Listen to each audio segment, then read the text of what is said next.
রাসূলুল্লাহ সাল্লাল্লাহু আলাইহি সাল্লামের জামানায় এক ব্যক্তি কাবা ঘর ধরে, কাবার গিলাফ ধরে বহু দূর থেকে সফর করে বালু সালু নিয়া কাবার গিলাফ ধরে আল্লাহর কাছে দুই হাত তুলে দোয়া করতেছিল বিভিন্ন কিছু, ইয়া রব্বি, ইয়া রব, ইয়া রব, আল্লাহ আমার এই দরকার, এই দরকার, এই দরকার।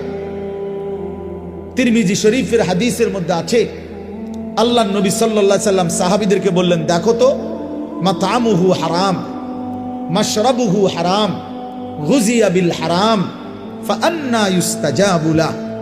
এই যে লোকটা, সে যা খেয়েছে হারাম, সে যা পান করছে তাও হারাম, তার শরীরের গোস্ত রক্তগুলো যা হয়েছে তাও হারাম, ফাআন্না ইউস্তাজাবু লাহু, তাহলে কিভাবে তার দোয়া কবুল হবে? যদিও সে কাবার গিলাফ ধরে রাখছে, যদিও সে আল্লাহর ঘরের সামনে। তো রাসূলুল্লাহ সাল্লাল্লাহু আলাইহি সাল্লাম যদি বলেন হারাম খোরের দোয়া কবুল হয় না, তা আপনি গাছ জোরে নি দোয়া কবুল করাবেন? কথা বলেন না। ইমাম সাহেব রেটে 100 দিলে ইমাম সাহেব দোয়া কবুল করাইয়া এরপরে বেহেশতে জমা দিয়ে আইব না? কি বেহেশত এই মাওলানা রুহুল আমিন, মাওলানা অমুকের, আবু হানিফ, আনিসুর রহমান, হেগো বাফের সম্পত্তি? হ্যাঁ, কথা বলেন না কেন? বেহেশত কি ইমাম সাহেবের বাফের সম্পত্তি? তো ইমাম সাহেব কি টেন্ডার নিয়ে আসছে বেহেশত, যে আমি দূরের টেন্ডার লইছি 10 শতকের? তো কি ভাবছেন? আপনার সমস্ত জিন্দিগির পুরা নাফরমানি ইমাম সাহেবকে 100 দিয়ে মিলাই দিব, এত খামখেয়ালি ভাবলেন?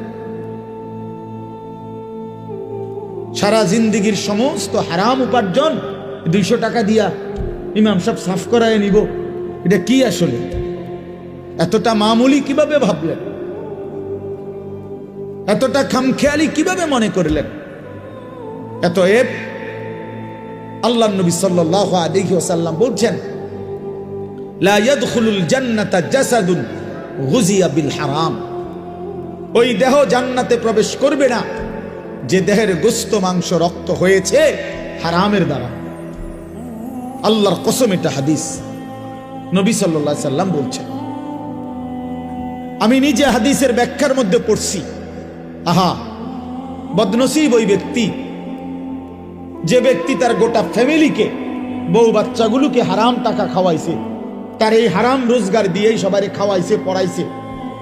তো হাদিসের ব্যাখ্যায় মুহাদ্দিসিনে কেরাম বলে, এই হারামখোর, এই নাফরমান নিজের জন্য জান্নাত বরবাদ করলো, পুরা ফ্যামিলির জান্নাতও বরবাদ করলো। পুরা ফ্যামিলির জান্নাত বরবাদ করে দিল,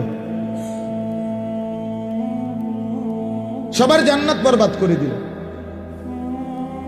এই জন্য বাবা, আপনি যদি মনে করেন ইসলাম শুধু নামাজ না, ইসলামের গুরুত্বপূর্ণ ইবাদত নামাজ, কিন্তু ইসলাম শুধু নামাজ না। ইসলামের গুরুত্বপূর্ণ ইবাদত রোজা, কিন্তু ইসলাম শুধু রোজা না। ইসলামের অত্যন্ত গুরুত্বপূর্ণ ইবাদত হজ, কিন্তু ইসলাম শুধু হজ না, শুধু হজ না। ইসলাম পুরা দিন মানা। ইয়া আইয়ুহাল্লাযীনা আমানু দুখুলু ফিস সিলমি কাফা, পুরা দিনে প্রবেশ করে। আল্লাহ বলছে 100 100 100 100। এই জন্য আমি আপনাদের কাছে এই প্রথম কথা এটা বললাম, কেউ, আমিও আপনিও নিয়ত করেন কাউকে ঠকাবেন না, বলেন ইনশাআল্লাহ। এটা অনেক বড় জঘন্য, অনেক বড় নিকৃষ্ট মানসিকতা, নিকৃষ্ট মানসিকতা।